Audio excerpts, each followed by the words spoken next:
Hi, it's Congresswoman Jan Schakowsky, and I'm back with my plans and pans. I have a number of things that I want to talk to you about that have happened since I've last done my plans and pans. But I wanted to begin by telling you that I woke up this morning learning about a really terrible tragedy. You know, I've been very concerned, and I'm sure many of you have been, about the war that has been persisting between Israel and Hamas. There's been a good deal of loss of life, but we learned that 6 of the hostages were found dead in Gaza. And I have been very connected to the hostage families for months, since October 7th. The families, and really the entire world, was hoping that it was moving toward a ceasefire agreement that would release the hostages, the prisoners that were being held by Israel, that we would be able to end the violence that was going on, that we could end the war and move forward, hopefully to a long-term solution that would provide security for the state of Israel and justice for the Palestinians as well. Well, that didn't happen, and it carried on and on. We kept hearing about the date and the meetings that were going to happen, but it didn't happen. It was very, very frustrating. It's been so difficult, and so many people, Palestinians, and of course, you know, Israelis as well, have lost lives. It is time to end this. The hostage families have done everything that they could. Some of you may know that Hersh's mom was part of the speeches at the convention, talking about not only her son, 23-year-old Hersh, but all of the hostage families. And it is just a tragedy. My heart is broken. On a brighter note, let me just say that it was an incredible week last week for the city of Chicago. The Democratic convention was there, and people were coming from all over the country. And I have to tell you, the city of Chicago was dazzling. And people were just talking about how they had no idea how beautiful Chicago is. And of course, we had 4 perfect days. Thank goodness went very, very, very smoothly. One of the wonderful events that I went to was the Care Can't Wait Coalition that is on a bus tour, that was on a bus tour of 8 states, beginning in the city of Chicago, to talk about the great needs for more home care, for child care, for paid leave. It was sponsored by 3 organizations: the Service Employees International Union, SEIU, by Access Living, which focuses on people with disabilities, and the Care Across Generations organization. And they were bringing the message that most Americans, the vast majority of Americans, want to live at home. They want to be able to have home-based care. They certainly want to be able to have paid leave, and they want to have the child care that they need. All of those are either too expensive, or there are long waiting lines for people to get the care and the help that they need. We are the richest country in the world. Certainly, we should be able to provide for all the people who need affordable quality care. The other issue that was brought up was the workers that do the jobs that are so necessary, and how underpaid and underappreciated they are in doing these important jobs. As a consequence, There is a shortage of people who do the work, and there is enormous turnover. So we want to help the people who need the care and the people who give the care. The special guest at this event was the acting Secretary of Labor, Julie Su, and we were all reminded that care infrastructure is infrastructure, and that we have to make those investments for everyday Americans and the workers that serve them. Last Friday, I went to a wonderful event with the Chicago Federation of Labor.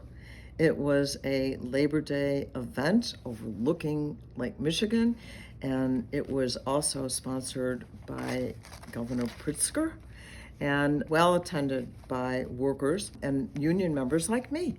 I belong to Workers United, and I was very happy to be there and just celebrate workers who have a lot to be thankful for from the Biden-Harris administration. You know, Joe Biden has been the most pro-labor president that we have had ever in the United States. And a lot of things got accomplished, and a lot more needs to be accomplished for organized labor. During their administration, there has been a 20% increase in union workers. People understand you can do better if you join a union. Also, ended non-compete clauses. You know, that is a thing that prevents you from moving from one job to another.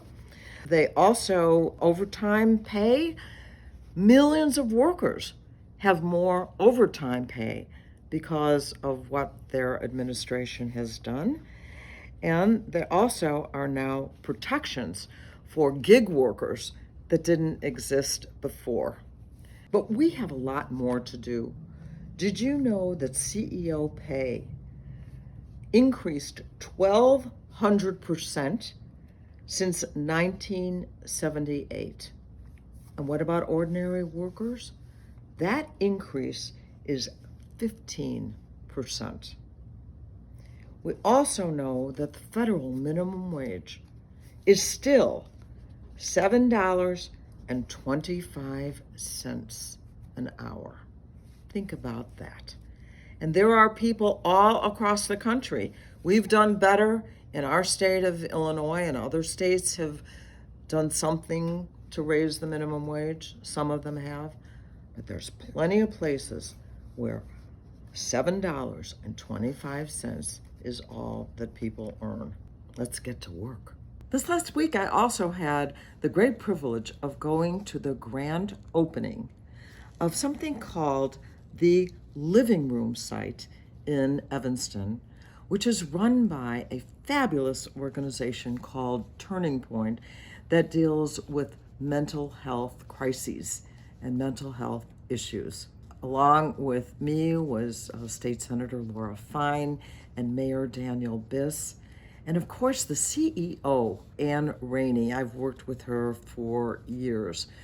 She is really an amazing advocate and someone who delivers for people with mental illness. Now, the idea of the living room is to have people who are in a moment of crisis, to have a cozy place to settle down in a home-like setting that has become available because of the good work of St. Francis Hospital, who gave them this space.